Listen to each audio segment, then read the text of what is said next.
Good evening दोस्तों। आज मैं मेरी बहुत ही फेवरेट बुक को रिफ़र कर रहा था आपके लिए, रिच डैड पुअर डैड। ये मेरे लाइफ की सबसे पहली किताब थी जो मैंने पढ़ी थी पैसों के लिए। और इस किताब का टाइटल भी यही है कि आप देखोगे नीचे का जो टैग लाइन है वो ये है कि पैसे वाले लोग अपने बच्चों को क्या सिखाते हैं जो मिडिल क्लास के लोग नहीं सिखाते हैं। और मेरे हिसाब से अगर कोई भी आदमी कभी भी अपनी इन्वेस्टमेंट के बारे में, सेविंग के बारे में, पैसा बचाने के बारे में कभी भी सोचे तो उसको सबसे पहले ये किताब पढ़नी चाहिए जिसका नाम है रिच डैड पुअर डैड। ठीक है, ये बुक मैंने गुजराती में पढ़ी थी इसलिए अभी भी मेरे पास गुजराती में है। ये बुक सारी लैंग्वेज में अवेलेबल है, इंग्लिश में भी है, सब आपकी जो भी रीजनल लैंग्वेजेस होगी उसमें बुक अवेलेबल है। तो दोस्तों, जैसे हमने लास्ट वीडियो में बताया था कि हमको पार्टनरशिप करनी है तो मुकेश अंबानी जी के साथ हम कर सकते हैं, आनंद महिंद्रा जी के साथ भी कर सकते हैं, टाटा सर के साथ भी कर सकते हैं। और देखो कि पिछले 4-5 दिन में भी अगर आप देखोगे और जिस तरह से शेयर मार्केट अभी बहुत वॉलेटाइल चल रहा है, आप देखो कि ये जो कंपनीज है बहुत अच्छा परफॉर्म कर रही है। बट एनीवे, आपके पास से कोई अपॉर्चुनिटी मिस नहीं हुई है। मैं आपको स्टेप बाय स्टेप बताने वाला हूँ कि अपने को कैसे जर्नी को स्टार्ट करनी है। तो शेयर मार्केट में, स्टॉक मार्केट का अगर बेनिफिट लेना है तो स्टॉक मार्केट में आपको इन्वेस्ट करना है तो दो तरीके हैं। एक तो आप डायरेक्ट इन्वेस्ट कर सकते हैं और दूसरा ये है कि आप एक जो इसके एक्सपर्ट होते हैं, फंड मैनेजर्स होते हैं, जो अपना पूरा एक्सपर्टाइज यूज़ करते हैं कंपनी के एनालिसिस करने में कि ये कंपनी ग्रो करेगी, कैसे इसके रिजल्ट्स है, क्या है, उनके थ्रू भी आप उनको एज ए ब्रोकर अपना पैसा दे के वो फिर मार्केट में आपके लिए इन्वेस्ट करें, वो भी एक तरीका है। तो हमको कौन सा तरीका यूज़ करना चाहिए? दूसरा, सबसे पहले इन्वेस्ट करने के लिए आपको एक पैसा जनरेट करना पड़ेगा कि जो आप इन्वेस्ट कर सके। क्योंकि मिडिल क्लास का सबसे बड़ा प्रॉब्लम ये होता है कि उनका जो सैलरी मंथ टू मंथ होता है या धंधे से थोड़ा बहुत पैसा मिल जाता है, वो सारा पैसा उनके महीने के पूरे खर्चे निकालने में चल जाता है। और काफ़ी मिडिल क्लास लोगों का ये रहता है कि हमारे पास तो पैसा बचता ही नहीं है, तो हम कैसे इन्वेस्ट करें। तो वो पैसे कैसे बचाने हैं इन्वेस्ट करने के लिए, और पैसे इस तरह बचाने कि हम एक लॉन्ग टर्म इन्वेस्टमेंट कर सके। ऐसा नहीं कि हमने पैसे आज लगाए और 1 महीने के बाद हमको उस पैसे की ज़रूरत पड़ जाए और हमको फिर पैसा उठाना पड़ेगा। उस कंडीशन में आप मार्केट से पैसे नहीं कमा पाओगे। तो पैसा जब अगर आपको मार्केट में कमाना है तो लॉन्ग टर्म नज़रिया होना चाहिए, लॉन्ग टर्म विज़न के साथ आपको पैसे इन्वेस्ट करने हैं, ना आप उसमें से पैसे कमाओगे। तो दोस्तों, शुरू करें। इससे पहले ये वीडियो थोड़ा लंबा होने वाला है तो आपको एंड तक देखना है। सबसे पहले पूरा वीडियो देखना है, क्योंकि आज तक आप जितना ज़्यादा रील्स देखना शुरू किए हैं, लोग जितना रील्स देखते हैं ना, उनका वो जो कंसंट्रेशन, जो फोकस होता है वो पूरा शॉर्ट हो गया। आप एक ही जगह पे 30 सेकंड से ज़्यादा रुक नहीं पा रहे हो रील देखने के बाद। तो इसीलिए आपको रील देखना थोड़ा कम करना चाहिए और अपने फोकस को बढ़ाना है तो ऐसे वीडियो देखना है। ठीक है, तो मेरी ये आपसे रिक्वेस्ट है कि ये वीडियो को पूरा देखें। ठीक है। दूसरा, इस वीडियो को आप भूल जाए इससे पहले सब्सक्राइब कर लीजिए। इससे पहले आप अपने सारे व्हाट्सएप ग्रुप में फॉरवर्ड कर लीजिए। ठीक है, और बेल आइकॉन दबाना ना भूलें, जिससे ये सीरीज़ पूरा जो मैं अभी पैरेलल चल रहा है भगवद गीता के ऊपर, ये मार्केट के ऊपर, और भी काफ़ी सारे इंटरेस्टिंग टॉपिक मैं लेके आने वाला हूँ, तो आपको पहले देखने को मिल जाए। ठीक है, तो शुरू करते हैं। तो मार्केट में जाने के दो तरीके हैं। एक तो सीधा आप डायरेक्ट इन्वेस्ट करो, दूसरा आप ब्रोकर के थ्रू इन्वेस्ट करो। तो जब आप नए हो और अगर आपको लगता है कि आपको मार्केट के बारे में इतनी जानकारी नहीं है, आप आपको मार्केट के बारे में आपका बिलीफ गलत है कि ये शेयर बाज़ार तो जुआ है, इसमें पैसे नुकसान होता है, लोग बर्बाद हो जाते हैं, तो ऐसा नहीं है। और फिर भी अगर आपका ऐसा बिलीफ है तो मेरा मानना है कि आप सीधा मार्केट में आने से पहले ब्रोकर के थ्रू आइए, यानी वो तरीका भी बहुत सेफ है और वो है म्यूचुअल फंड। ठीक है, म्यूचुअल फंड के लिए आपको कोई अलग से अकाउंट ओपन करने की ज़रूरत नहीं है। आपके जो अभी के सेविंग अकाउंट्स है उसी बैंक्स के म्यूचुअल फंड्स काफ़ी रहते हैं, उसमें आप इन्वेस्ट करना शुरू कर सकते हैं। ठीक है, म्यूचुअल फंड इन्वेस्ट करना बहुत इजी है। आप किसी भी म्यूचुअल फंड की ऐप पे जाके आप अपना इन्वेस्टमेंट शुरू कर सकते हैं। तो मेरा ऐसा मानना है कि 70% आपका जो सेविंग अभी आप करोगे उसका पैसा आपको शुरुआत म्यूचुअल फंड से करनी चाहिए, और वो भी SIP पे फॉर्म में। SIP का मतलब है सिस्टमेटिक इन्वेस्टमेंट प्लान, जो आपको हर महीने इन्वेस्ट करना है, फिक्स डेट को उसमें ऑटोमेटिकली पैसा कट जाए, इस ऐसी अरेंजमेंट करनी है। और वो SIP छोटी SIP से आप स्टार्ट कर सकते हो, आप 500 रुपये से भी स्टार्ट कर सकते हो।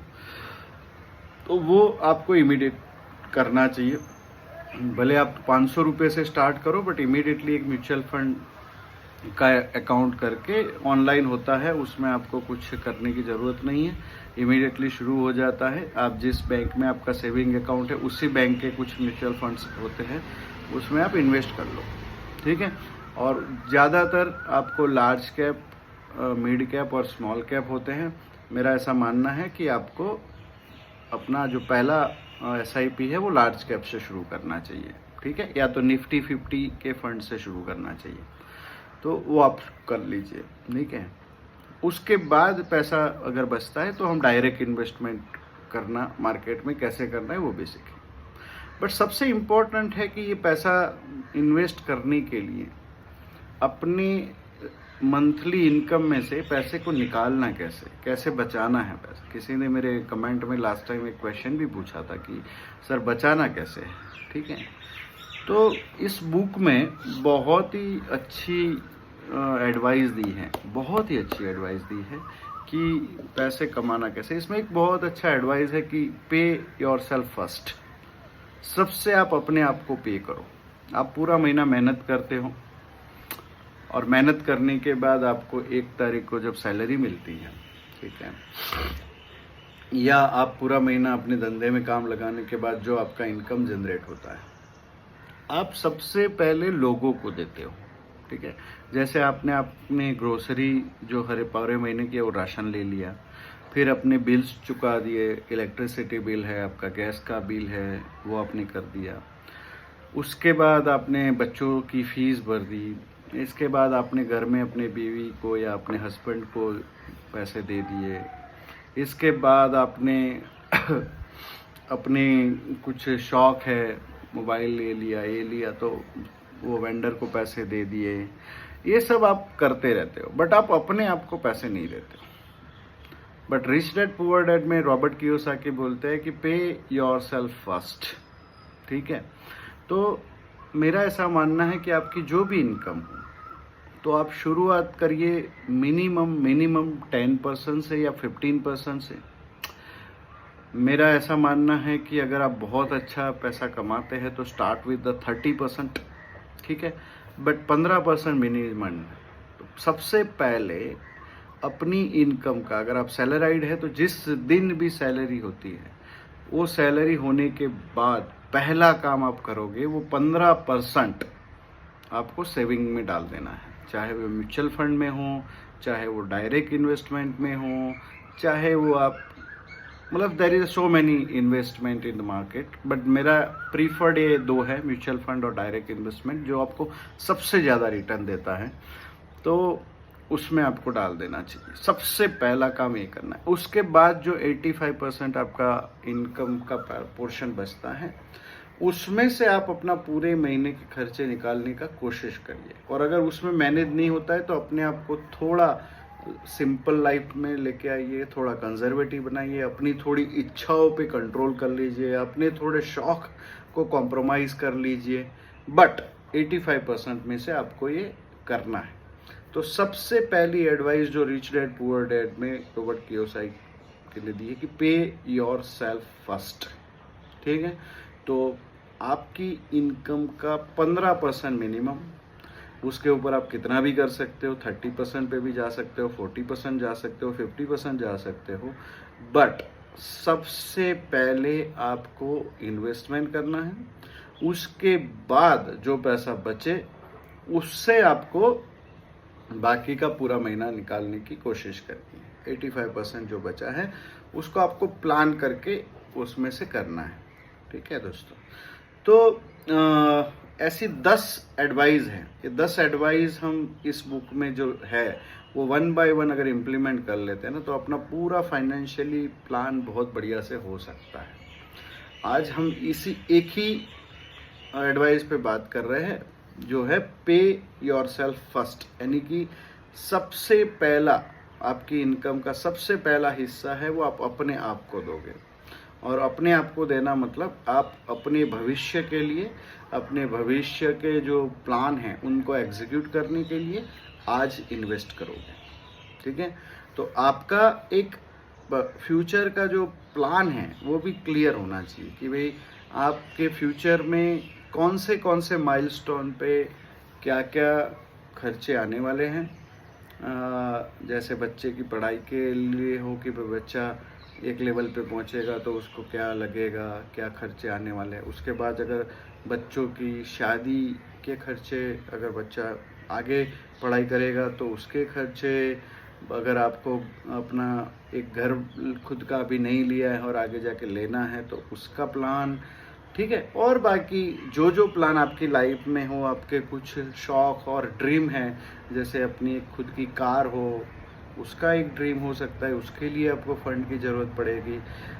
ऐसे काफ़ी सारे अपने लाइफ की ये जो जर्नी है उसमें पड़ाव आते हैं जहाँ पे अपने को फाइनेंशियल सपोर्ट की ज़रूरत होती है। तो ऐसा पूरा एक प्लान बना लो और फिर उस प्लान के हिसाब से आप देखो कि आपको टोटल कितना पैसा चाहिए, और उस पैसे को जनरेट करने के लिए आपको अपना सेविंग आज से कितना परसेंटेज करना पड़ेगा, हर महीने कितना करना पड़ेगा, उसका एक प्लान आपको बनाना पड़ेगा और फिर आपको जर्नी स्टार्ट करनी पड़ेगी। तो सबसे पहला है म्यूचुअल फंड्स के लिए आप अपनी बैंक से पता कर लो, ऑनलाइन भी आपको काफ़ी अवेलेबल है, डायरेक्ट ऐप से डाउनलोड करके भी आप कर सकते हो। But SIP systematic investment plan जो 500 रुपये से भी हो सकता है, 1000 रुपये से भी हो सकता है, जो भी आपकी मतलब इच्छा है। अगर आपके पास 3000 रुपये है तो आप 3000 का एक ही फंड ना लेते हुए 1000 की 3 अलग अलग फंड ले सकते हैं। लार्ज कैप ले सकते हैं, मिड कैप ले सकते हैं, स्मॉल कैप ले सकते हैं। ठीक है, बट आइए आप शुरू कर दीजिए। जो डायरेक्ट इन्वेस्टमेंट है, डायरेक्ट शेयर मार्केट में आपको डायरेक्ट, जैसे रिलायंस में इन्वेस्ट करना है, महिंद्रा एंड महिंद्रा में इन्वेस्ट करना है, टाटा मोटर्स में इन्वेस्ट करना है, इन्फोसिस में इन्वेस्ट करना है, तो उसके लिए आपको डीमेट अकाउंट की ज़रूरत पड़ेगी। ठीक है, तो डीमेट अकाउंट भी आज की डेट में ऑनलाइन भी हो रहा है, बैंक में जाके भी आप कर सकते हो। तो हर बैंक का अपना एक सेविंग अकाउंट जैसे होता है, ऐसे एक डीमेट अकाउंट होता है। ठीक है, आप बैंक वाले को बोलोगे तो आपको गाइड भी करेगा और करके देगा। वो भी एक छोटा सा प्रोसेस है, आपको आपके पैन कार्ड्स वगैरह जो KYC देने होते हैं और अकाउंट ओपन हो जाता है।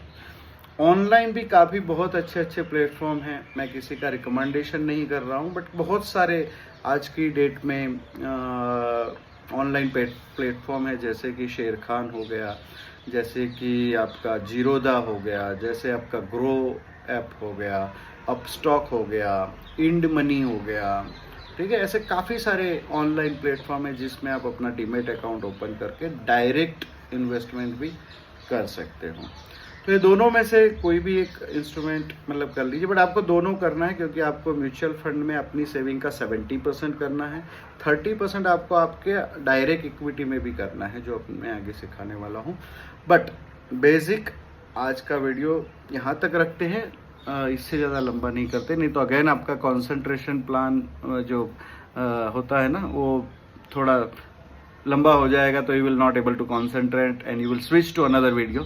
तो बेटर है कि इस वीडियो को यहाँ पे रखते हैं, और इसीलिए मैं बोल रहा हूँ कि वीडियो को पूरा देखिए। तो आज का समरी ये है कि आपको म्यूचुअल फंड्स SIP ओपन करने के लिए आपके बैंक से या ऑनलाइन ऐप से उसका इंक्वायरी करके 500 रुपये का भी SIP आपको शुरू कर देना है। और अगर आपने कर दिया तो कमेंट बॉक्स में लिखना है कि I have started my SIP। That is one. दूसरा, डीमेट अकाउंट की जानकारी आपको लेनी है। आपका सेविंग अकाउंट जिस बैंक में, उसी बैंक में आप डीमेट अकाउंट भी कर सकते हो। इसके अलावा ये जो जितनी भी ऑनलाइन ऐप है, जीरोदा, अपस्टॉक, एंडमनी, ग्रो, शेर खान, उसमें जाके भी आप अपना डीमेट अकाउंट ऑनलाइन ओपन कर सकते हो। तो आपको ये ओपन कर देना है। एंड फर्स्ट, सबसे इम्पोर्टेंट कि आपको अपना इनकम का 15% पहले अपने लिए साइड में इन्वेस्ट कर देना है। बाकी की 85% में आपको अपना पूरा महीना प्लान करना है। ठीक है, तो दोस्तों इतना था। ये मिडिल क्लास टू मिलियनर की अपनी ये जर्नी हम आज से शुरू करते हैं। इसके सीरीज में मैं आपको वीडियो देता रहूँगा। ठीक है और तब तक मेरा ये आपसे रिक्वेस्ट है कि सबसे ज़्यादा अपनी इस कम्युनिटी को बढ़ाना है, मिडिल क्लास लोगों की हेल्प करना है, अपने जैसे नीडी लोग हैं उनको हेल्प करना है और अपने को साथ में एक बड़ी जर्नी पे निकलना है, जिसमें आगे जाके हम हमारे लाइफ के सारे पड़ाव को अच्छे से हैंडल कर सके, एक अच्छा लाइफ जी सके और हर लाइफ के पड़ाव के लिए, हर अपनी जिम्मेदारी के लिए हम तैयार रहें, फाइनेंशियली, स्पिरिचुअली, मेंटली। इसके लिए इस कम्युनिटी से साथ जुड़े रखिए। दीपक की दुनिया में आपका स्वागत है। एक बार फिर से सहायता कीजिए, आपके व्हाट्सएप ग्रुप में इसको, आपके जितने भी क्लोज फ्रेंड्स हैं, रिलेटिव्स हैं, उन सबको अपनी दुनिया में लेके आइए, अपनी कम्युनिटी में लेके आइए and let's grow together. So thank you very much and good day, happy Sunday and God bless you. Thank you.